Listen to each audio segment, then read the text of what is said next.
वो निराकार तो हैं, पर जरूरत पड़ने पर साकार बन जाते हैं, रामकृष्ण का रूप धारण कर लेते हैं।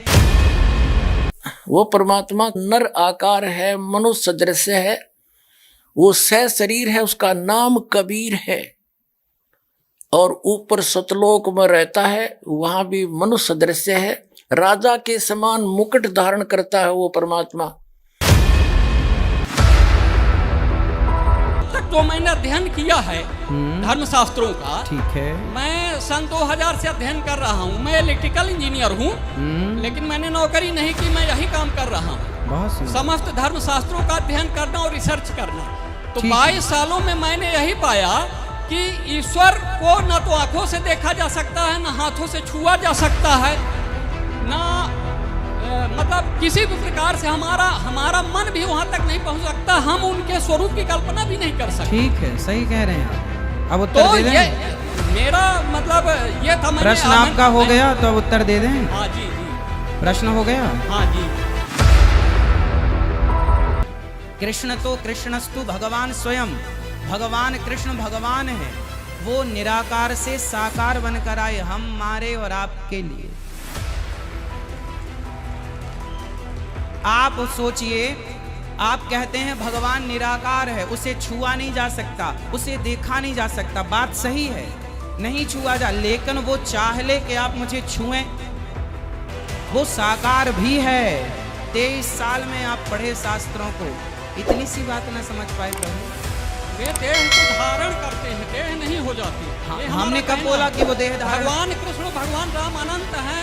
कौशल्या जी ने यही ना कहा कि आप। लेकिन ये बताओ कि राम और कृष्ण सगुण साकार हैं या नहीं? पहले ये साकार रूप में दिखाई देते हैं। हाँ, वास्तव में निर्गुण और निराकार। हाँ, तो भाई हमने यही तो कहा कि वो, सुनो, वो निराकार तो हैं, पर जरूरत पड़ने पर साकार बन जाते हैं, रामकृष्ण का रूप धारण कर लेते हैं। उनसे कोई पूछे ना, भाई भगवान कैसा है, देखा है तूने? वो कहता है नहीं, देखा नहीं है। भगवान तो निराकार है, वो दिखाई थोड़ा ही देता है। और भगवान श्री विष्णु जी की पूजा मूर्ति बनाकर पूज रहा है, फिर भी कहता है भगवान तो निराकार है। तो विष्णु जी क्या है फिर, जिसकी तो पूजा कर रहा है? ये तो साकार है, मनुष्य सदृश है। हाथ इनके 4 भी हो सकते हैं, ये 2 भी रख सकते हैं। तो ये अधूरा ज्ञान था, इनकम्प्लीट स्पिरिचुअल नॉलेज था। वो परमात्मा नर आकार है, मनुष्य सदृश है, वो सह शरीर है, उसका नाम कबीर है। और ऊपर सतलोक में रहता है, वहां भी मनुष्य सदृश है, राजा के समान मुकुट धारण करता है वो परमात्मा। के मोती मुक्ता दर्शत नाही, ये जग है सब अंधरे, और दिखत के तय नैन चश्मिन का फेरा मोतिया बंदरे। दिखे विद्वान बड़े वक्ता, अटपट करके फतवा नहीं सोचब, इतनी धारावाहिक भाषण दे देते हैं। और अनजान व्यक्ति तो सोचे बस ये तो बड़ा विद्वान पड़ा है, इनका का पता नहीं इनको। इसके विषय में तत्व ज्ञान में कहा परमात्मा ने कि गोरख से ज्ञानी गणे, ये सुख दे जति जिहान, और सीता सी बहु भारिया संत दूर स्थान। देखिए ये देखना, हम ऋग्वेद पढ़ रहे हैं। ऋग्वेद आपको इसका पूरा प्रकरण दिखा दिया था।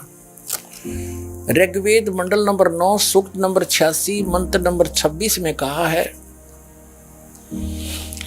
कि यज्ञ करने वाले यजमानों के लिए परमात्मा, यज्ञ माने धार्मिक अनुष्ठान अर्थात पूजा करने वाले यजमान माने भक्तों के लिए परमात्मा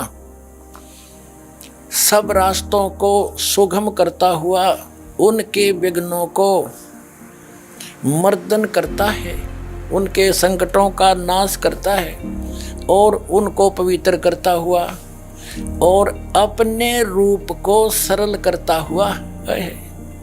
वह कांति में परमात्मा, यहाँ इन्होंने इस कबीर रचो, इस कबीर का, हम इसको कबीर बोले, कबीर, हम वह को वह बोलते अपनी भाषा में। जैसे किसी का नाम वेद प्रकाश है और हम कहेंगे उसको वेद प्रकाश, और वो भी कोई उससे पूछेगा कौन है भाई, क्या नाम है तेरा, वो खुद भी कहेगा मेरा नाम वेद प्रकाश है, और लिखेगा जब वेद प्रकाश। तो ऐसा ही समझो कबीर, ये कबीर जो लिखा है हम इसको कबीर बोलते हैं। और देव माने परमेश्वर। ये देखो, ये कबीर, इसका इन्होंने संधि छेद कर दिया और ऐसे लिख दिया, रे को अपसर्ग में बदल दिया। अब हम पहले इस कंसेप्ट को क्लियर करेंगे, पहले थोड़ा सा ये पढ़ के। तो यहाँ लिखना था वो कबीर देव है। ये देखिएगा, हमने यजुर्वेद उठा लिया, पवित्र यजुर्वेद ले लिया। देखिएगा, इसमें सिद्ध करेंगे ये कहां से छपा है।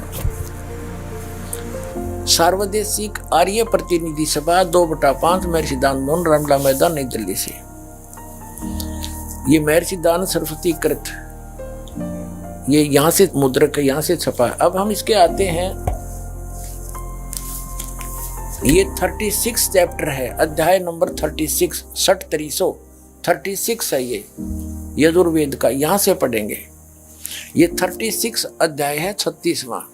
इसके प्रथम मंत्र में लिखा है, रचम वाचम प्रपदे मनो यजु प्रपदे। ये यजु शब्द है, यजु अपसर्ग लगा रखे हैं इसका।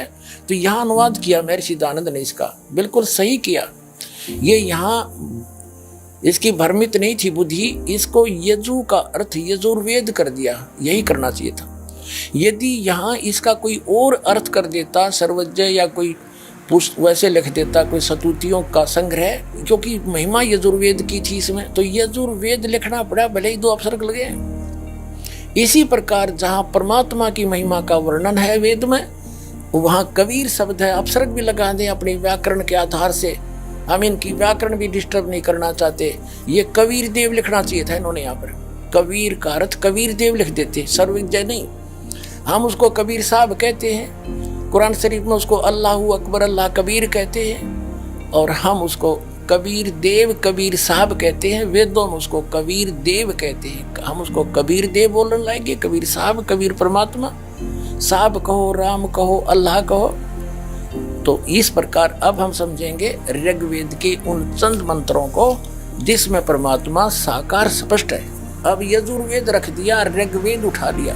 अब ऋग्वेद पर आगे हम देखिएगा। अब वहीं आगे हम ऋग्वेद मंडल नंबर 9 सूक्त 86 का मंत्र नंबर 26 में ये कबीर तो यहाँ है कि यज्ञ करने वाले यजमानों के लिए परमात्मा, यानी धार्मिक अनुष्ठान यानी भक्ति करने वाले भक्तों, यजमान माने भक्तों के लिए परमात्मा सब रास्तों को सुगम करता हुआ उनके विघ्नों को मर्दन करता है, नाश करता है, उनके संकटों का निवारण कर देता है, उनको पवित्र करता हुआ और अपने रूप को सरल करता हुआ वह कांति में परमात्मा। यह लिखना था कबीर देव, सर्वज्ञ नहीं करना चाहिए अर्थ। कबीर देव, कबीर देव, कबीर साहब, अल्लाहू अकबर, विद्युत के समान क्रीड़ा करता हुआ वर्णीय पुरुष यानी अच्छी आत्मा को, अच्छे पुरुष को, अच्छे व्यक्ति को, धर्मात्मा को प्राप्त होता है। अपने आत्मा वो परमात्मा ऊपर रहता है ध्रुवलोक के 3रे पृष्ठ पे, और वहां से गति करके आता है बिजली जैसी गति से, यानी इतनी बहुत शीघ्रता से यहाँ जाता, फ्रिक्शन ऑफ सेकंड के अंदर। और वो कबीर है, वो कबीर देव है, अल्लाहू अकबर है। वो कहाँ रहता है देखो इसी में। ऋग्वेद मंडल नंबर 9 सूक्त 86 का मंत्र 26 आप पढ़ रहे हैं। हम यहाँ आगे पढ़ते पढ़ते वो कबीर देव विद्युत के समान क्रीड़ा करता हुआ, यानी आकाशीय बिजली की तरह एकदम पूरी स्पीड तय वर्णीय पुरुष को प्राप्त होता। वो कहाँ रहता है 27वें मंत्र में स्पष्ट कर दिया है। जो परमात्मा ध्रुवलोक के 3रे पृष्ठ पर विराजमान है, वो 3रे भाग में रहता है, उस ध्रुवलोक के ऊपर, ध्रुवलोक के। अब और दिखाते हैं आपको, वही ऋग्वेद मंडल नंबर 9 और सूक्त 54 यानी चम्मन का मंत्र नंबर 3 देखो नीचे। इसमें स्पष्ट किया है कि सूर्य के समान जगत प्रेरक वह परमात्मा सोम स्वभाव वाला और जगत प्रकाशक है। विश्वानी पुनाने वह सब लोकों को पवित्र करता हुआ भुवनों ऊपरी तिष्ठति, सब भुवनों यानी सभी लोकों के ऊपर, संपूर्ण ब्रह्मांडों के ऊर्ध्व भाग में भी वर्तमान है, वहां पर विराजमान है, बैठा है वो उस भुवनों ऊपर। सभी भवनों के, सभी संपूर्ण ब्रह्मांडों के ऊर्ध्व माने ऊपर के भाग में तिष्ठति माने बैठा है और वहां से चलकर आता है। अब ऋग्वेद मंडल नंबर 9 सूक्त 82 में कति कंसेप्ट क्लियर हो जाएगा। ऋग्वेद मंडल नंबर 9 सूक्त 82 और मंत्र नंबर 1 में क्या कहा है? वह है जो सर्वोत्पादक प्रभु यानी सबकी उत्पत्ति करने वाला, 6 दिन में सृष्टि रच के 7वां दिन तख्त पर बैठने वाला, प्रकाश रूप सद्गुणों की वृष्टि करने वाला, पापों का हरण करने वाला, वह राजे, ये संस्कृत है, इसका अर्थ है राजा के समान। राजा के, ये 269 पृष्ठ पे है राजा के, और इधर देखो 270 पृष्ठ पे, 270 पृष्ठ पे राजा के समान दर्शनीय है, देखने में राजा के समान है, तख्त पर विराजमान है, सिर पर मुकुट है उसके, और वह पृथ्वी आदि लोकांतरों के चारों ओर शब्दमान हो रहा है। वह वर्णीय पुरुष को, अच्छी आत्मा को, जो दृढ़ भक्त है उसको पवित्र करता हुआ प्राप्त होता है। कैसे? जिस प्रकार विद्युत सने वाले स्थानों को आधार बनाकर प्राप्त होता है। आगे किस लिए आता है? उद्देश्य क्या होता है आने का? हे परमात्मन, उपदेश करने की इच्छा से, तत्व ज्ञान, यथार्थ ज्ञान बताने की इच्छा से आप महापुरुषों को प्राप्त होते हो, नीचे आकर के गति करके आते हो, और आप अत्यंत गतिशील पदार्थ के समान हमारे आध्यात्मिक यज्ञ को यानी हमारे धार्मिक अनुष्ठानों को प्राप्त होते हैं। आप कबीर देव हैं, आप अल्लाहु अकबर हैं, शुद्ध स्वरूप हैं, आप पाक हैं, पवित्र हैं। हमारे पापों को दूर करके हे अमर परमात्मा सोम आप हमको सुख देते। यह है पवित्र बाइबल, संपूर्ण जीवन अध्ययन बाइबल। प्रबंधक संपादक डेविड स्टुअर्ट, अंग्रेजी प्रधान संपादक डोनाल्ड सी स्टाम्स, MA MDV, संयुक्त संपादक ये सारे इनका ये यहाँ से छपाई दे। जेनेसिस माने सृष्टि, जेनेसिस 1, ये 4 पृष्ठ पे उत्पत्ति यहाँ से आरंभ होती है। प्रथम आदि में परमेश्वर ने आकाश और पृथ्वी की सृष्टि की, ये पहला दिन था। इस प्रकार ये पहला दिन हो गया। फिर दूसरा दिन हो गया, प्रकाश प्रपुरुष बना दिया परमात्मा ने। फिर ये तीसरा सांझ भोर हुआ, फिर तीसरा दिन हो गया। जो कुछ भी इसमें फलदार वृक्ष जिनके बीज एक एक जाति के अनुसार बनाए, ये इस प्रकार। अब ये तीसरा दिन हो गया। दिन और रात पर प्रभुता करें और उज्ज्वला दियारा करें, इस प्रकार सांझ हुई, फिर भोर हुआ, ये चौथा दिन हो गया। फिर यहाँ देखें पृष्ठ नंबर 5 पे, वो 4 पे पढ़ा आपने। अब 5 पे क्या है? सांझ हुई, भोर हुई, फिर ये 5वां दिन हो गया। छठे दिन पे आना हमने, असली बात ये है। फिर परमेश्वर ने कहा मनुष्य को हम अपने स्वरूप के अनुसार अपनी समानता में बनाएं, और वे समुद्र की मछलियों और आकाश के पक्षियों और घरेलू पशुओं और सारी पृथ्वी पर और सब रेंगने वाले जंतुओं पर जो पृथ्वी पर रेंगते हैं अधिकार रखें, यानी उनसे समझदार हों। तब परमेश्वर ने मनुष्य को अपने स्वरूप के अनुसार उत्पन्न किया। अपने ही स्वरूप के अनुसार परमेश्वर ने उसको उत्पन्न किया, और नर और नारी करके उसने मनुष्यों की सृष्टि की। तो परमात्मा किसा होया? मनुष्य जैसा, नर जैसा। अंडरस्टूड हो गया? अब पवित्र बाइबल ने स्पष्ट कर दिया कि परमात्मा मनुष्य जैसा है, उसने अपने जैसे रूप में मनुष्य को बना, नर नारी करके उत्पन्न किया। अब कुरान शरीफ दिखाते हैं आपको, देख। कुरान शरीफ शास्त्रीय अरबी पद्धति पर नागरी लिपि में रूपांतरकार हैं नंद कुमार अवस्थी, शेरवानी संस्करण। ये कहाँ से छपी है?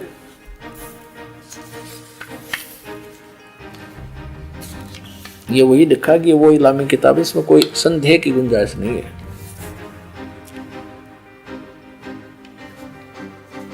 शेरवानी संस्करण, प्रकाशक है लखनऊ किताब घर, मौसम बाग, सीतापुर रोड, लखनऊ।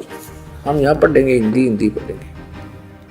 सूरत फुरकानी 25 607 पृष्ठ पर यहाँ देखिए 59 नंबर आयत में, सूरत फुरकानी 25 में, जिसने आसमान और जमीन और जो कुछ उनके बीच में है सबको 6 दिन में पैदा किया और फिर तख्त पर जा विराजा। अब इससे सिद्ध हो गया कि दोनों पवित्र सदग्रंथों ने रल मिलकर ये सिद्ध कर दिया कि परमात्मा मनुष्य जैसे शरीर युक्त है, मनुष्य जैसा साकार है।